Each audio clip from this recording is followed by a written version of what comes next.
হুমা জান্নাতুকা ওয়া নারুকা, তোমার মা তোমার জান্নাত, তোমার বাবা এবং তোমার মা তোমার জান্নাত।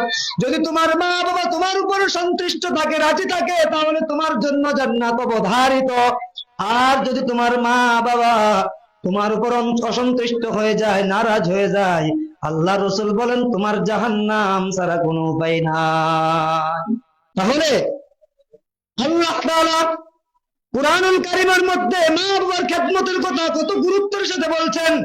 আল্লাহ তাআলা বলেন আমার শিরক করবে না, আমার সাথে দুনিয়ার কোন মানুষকে শিরক করবে না, আমি একমাত্র একক, কুল হুয়াল্লাহু আহাদ, আমার কোন শরীক নাই, আমি একমাত্র রব, আমার কোন ছেলে সন্তান নাই, আমি কারো কাছে মুখাপেক্ষী নই, দুনিয়ার সমস্ত মানুষ আমার কাছে মুখাপেক্ষী। ও বান্দা, আজকে আমরা যাদের মা বাবা দুনিয়াতে বেঁচে আছে, যারা কদর করতেছি না, খবরদার খবরদার, আপনার মা বাবা যদি আপনার উপর অসন্তুষ্ট হয়ে যায়, আল্লাহর জাহান্নাম আপনার জন্য অবধারিত। আর যদি আপনার মা বাবা আপনার প্রতি সন্তুষ্ট হয়ে যায়, আপনার মা বাবা যদি আপনার উপর রাজি হয়ে যায়, আল্লাহ রাসূল বলেন ওই ব্যক্তির জন্য জান্নাত, হুমা জান্নাতুকা ওয়া নারুকা, মা বাবা তোমার জান্নাত এবং মা বাবা তোমার জাহান্নাম। তাহলে আজকে আমাদের মা বাবাকে আমরা গুরুত্ব দেওয়ার দরকার আছে না নাই? আমাদের মা বাবার খেদমত করার দরকার আছে না নাই? আজকে আমরা সমাজের দিকে তাকায় দেখি, অধিকাংশ বাবারা নির্যাতিত নিপীড়িত হচ্ছে। কারণ কি জানো? বাবা বাবার হক আদায় করে নাই। যদি বাবার হক বাবা আদায় করত, আজকে সন্তান বাবার হক আদায় করত। সন্তান যখন দুনিয়াতে আসছে, যখন বাবা কুরআনুল কারীমের আয়াত সন্তানের আওয়াজ কানের মধ্যে দিয়ে দিত, যদি আল্লাহর বড়ত্বের কথা সন্তানের কানে আওয়াজ দিয়ে দিত, আল্লাহু আকবার আল্লাহু আকবার বলতো, সন্তান যখন দুনিয়াতে আসছে, সন্তানকে যদি কুরআনুল কারীমের শিক্ষা দেওয়া হতো, সন্তানকে যদি হাদিসের শিক্ষা দেওয়া হতো, ইসলামের শিক্ষা দেওয়া হতো, ওই সন্তান কোনোদিন মা বাবার সাথে বেয়াদবি করতো না, ওই সন্তান কোনোদিন মা বাবার সাথে বেয়াদবি করতো না। আজকে আমাদের সন্তানগুলোকে দুনিয়াতে আসার পর আমাদের সন্তানগুলোকে আমরা মানুষের মতো মানুষ করি না।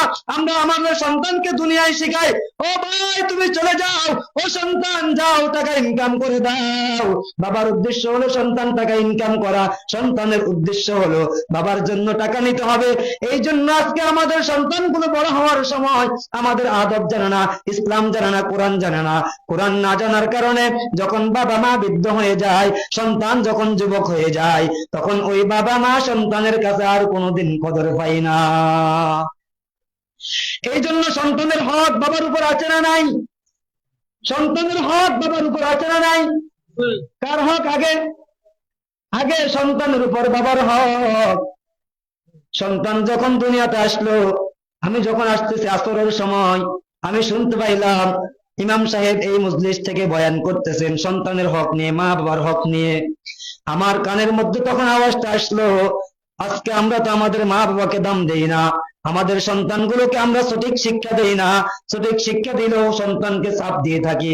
মা বাবা মনে করে আমার সন্তান যদি ইনকাম না করে, চাকরি না করে, আমাকে কে খাওয়াবে? খাওয়ানোর মালিক কে? যদি আল্লাহ খাওয়ানোর মালিক হয়, তাহলে আপনার সন্তানের চাকরির জন্য আপনি পেরেছেন কেন?